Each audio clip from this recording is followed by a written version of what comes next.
केजरीवाल जी के निर्देश पर मैंने और मंत्री सौरभ भारद्वाज जी ने पूर्वी दिल्ली की कुछ सड़कों का निरीक्षण किया है, उनका जायजा लिया है और देखा है कि कई सड़कें खराब हैं, कहीं कुछ काम हो रहा था, कोई पाइपलाइन डलनी थी तो 7-8 महीने से वो खुदी पड़ी है, कहीं गड्ढे हो गए हैं तो वो भरे नहीं गए हैं, पुरानी हो गई है सड़क। तो ये अब इसको ठीक किया जाएगा, इस सड़क को भी जल्दी ठीक किया जाएगा। जिस तरह से पूरी दिल्ली में बीजेपी वालों ने सड़कों की हालत खराब की है, दिल्ली के लोगों को परेशान करने के लिए उन्होंने इस तरह का माहौल बनाया, इस तरह के वो कि काम रुक गए, लोगों को परेशान करने के लिए काम रुके। लेकिन अब केजरीवाल जी आ गए हैं, अब ये काम भी होगा, ये सड़क भी जल्दी ठीक हो जाएगी और काम भी जल्दी जल्दी होंगे। तो आम आदमी पार्टी के निरीक्षण अभियान की ये तस्वीरें आपने देखी। अब आगे बढ़ेंगे और बात करेंगे कुर्सी के खेल की, क्योंकि राजनीति में कहावत तो ये है कि जब बात कुर्सी की हो तो दो सगे भाई भी आमने सामने एक दूसरे के प्रति जो है वो खड़े हो जाते हैं और खिलाफत करते हुए नजर आते हैं। दरअसल हरियाणा कांग्रेस से भी इस वक्त कुछ ऐसी ही तस्वीर सामने आ रही है। पूरी खबर क्या है, इस रिपोर्ट के जरिए आपको दिखाते हैं।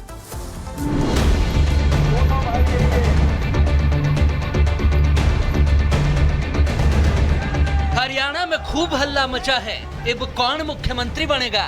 कुर्सी के लिए बीजेपी और कांग्रेस ने पूरी सियासी ताकत झोंक दी है, लेकिन कांग्रेस में तो चेयर रेस शुरू हो चुकी है। वो कहावत है ना, गांव बसा नहीं और लुटेरे पहले आ गए, वैसे ही जीत मिली नहीं और नेताजी पहले आ गए। हुड्डा फैमिली में भूपेंद्र हो या दीपेंद्र, सैलजा हो या सुरजेवाला, हर कोई लॉटरी लगने की फिराक में बैठा है। एक अनार और 100 बीमार, कांग्रेस की स्थिति भी ऐसी है। खर्ची पर्ची के सियासी शोर में जीत हार तय नहीं है, लेकिन टक्कर जरूर है। कांग्रेस में कुर्सी के इसी झगड़े पर शाह ने मजेदार चुटकुली और एक एक नाम लेकर कांग्रेस की सिरफुटोबल की पूरी पोल खोल दी।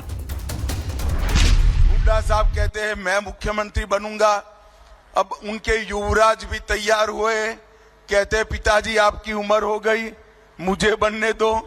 कुमारी सैलजा तैयार हो गई है और बहन जी के कैंप से, प्रियंका दीदी के कैंप से वो रणदीप सुरजेवाल भी तैयार हो गए।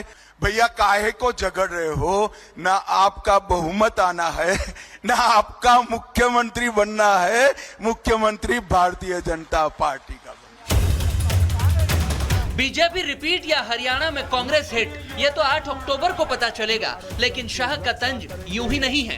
कांग्रेस में सीएम पर आपसी कलह सब जानते हैं, सैलजा बनाम हुड्डा जग जाहिर है, लेकिन कांग्रेस माहौल ऐसा बना रही है कि उसकी सरकार तो बस बनने ही वाली है। तो सुनिए इस दावे पर बीजेपी क्या कहती है। कांग्रेस का जो मध्य प्रदेश और छत्तीसगढ़ में हाल हुआ था, वही सेम हालात हरियाणा के अंदर कांग्रेस का होने वाला है। हरियाणा में एमपी छत्तीसगढ़ रिपीट होगा या कुछ अलग होगा, ये तो जनता तय करेगी। लेकिन किसान, जवान, पहलवान और अग्निवीर पर लड़ाई कांटे की है। तभी तो शाह ने राहुल के उस दावे को झूठा बता दिया जिसमें अग्निपथ स्कीम पर सवाल उठाए गए थे। नाम सिर्फ अग्निवीर है, इसका सच्चा मतलब मेरा जो हक है, हिंदुस्तान के जवान को जो हक है, पेंशन है, कैंटीन है, शहीद का दर्जा है, वो छीन ली गई है, वो चोरी कर ली गई है। ये राहुल बाबा ये झूठ बोलने का मशीन है। ये राहुल बाबा कहते हैं कि अग्निवीरों को इसलिए योजना लाए हैं कि सरकार उनको पेंशन वाली नौकरी नहीं देना चाहती। मैं आज कहकर जाता हूं, कोई अग्निवीर ऐसा नहीं होगा जिसके पास पेंशन वाली नौकरी नहीं होगी। हरियाणा के सियासी खेत में किसकी मशीन चलेगी, कौन वोटों की फसल काट पाएगा और कौन पीछे रह जाएगा, ये वक्त तय करने वाला है। मगर कांग्रेस में कुर्सी की खींचतान क्या वोटर्स को उससे दूर कर देगी? Bureau report, Republic Bharat. और अब बात सपा के उन बयान ब्यूरो नेताओं की जिनके बयान से पार्टी खुद मुसीबत में पड़ गई है। और इसी में ताजा मामला अफजाल अंसारी का सामने आया है।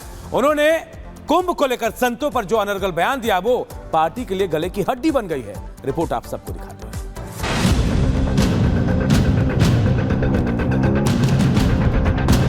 ये गांजा को हम कहते हैं कि आप कानून का दर्जा देके इसे वैध कर दो। ये माननीय सांसद हैं सपा के और इनकी एक और पहचान है मुख्तार अंसारी के भाई। अब माफिया के भाई से और क्या उम्मीद करेंगे आप? ये गांजा को हम कहते हैं कि आप कानून का दर्जा देके इसे वैध कर दो। सांसद जी का गांजे पर ज्ञान हाई है, कह रहे हैं लाइसेंस दे दो, गांजा वैध कर दो, मतलब खुला खेल फर्रुखाबादी और उसके पीछे भी दाव संतों का, मतलब अपना काम बनता, धड़ल्ले से गांजा बिकता। लेकिन योगी राज में ये कहां होने वाला है? मगर कुंभ, संत और सनातन को नशाखोरी के खेल में खींचने वाले अखिलेश के सांसद की मुश्किलें अब जरूर बढ़ गई हैं। केस दर्ज कर गिरफ्तारी की मांग जोर पकड़ने लगी है। सरकार, बीजेपी से लेकर संत समाज भी आक्रोशित हो उठा है। मैं प्रशासन से मांग करता हूं कि तत्काल ऐसे दुर्दांत समाजद्रोही, दुर्दांत समाज में जो द्वेष फैलाने वाले खिलाफ एफआईआर तो दर्ज हुआ, लेकिन तत्काल इसकी गिरफ्तारी होनी चाहिए। तो एक राजनीतिक व्यक्ति होकर के जिस प्रकार से हिंदू सनातन और मठ मंदिर और कुंभ पे टिप्पणी आपने किया है, अत्यंत निंदनीय है। आपको तत्काल माफी मांगना चाहिए। संतों के गुस्से की वजह है सपा सांसद का वो बयान जिसमें उन्होंने प्रयागराज कुंभ में संतों को नशेड़ी बताने की कोशिश की। प्रेस कॉन्फ्रेंस के दौरान ऐसा कुछ कह दिया जिसके बाद गाजीपुर में उनके खिलाफ एफआईआर दर्ज हो गई। लेकिन बोला क्या था, अब वो भी आप पूरा सुन लीजिए। करोड़ों की संख्या में गांजा पीने वाले लोग खुलेआम गांजा पीते हैं, पूरी महफिल लगा के गांजा पीते हैं, बड़े बड़े धार्मिक आयोजनों में लोग गांजा पीते हैं, उसे भगवान का प्रसाद और बूटी कह करके पीते हैं। अभी कुंभ लगने जा रहा ना, एक आध मालगाड़ी भी अगर चली जाएगी गांजा की तो खत्म हो जाएगी।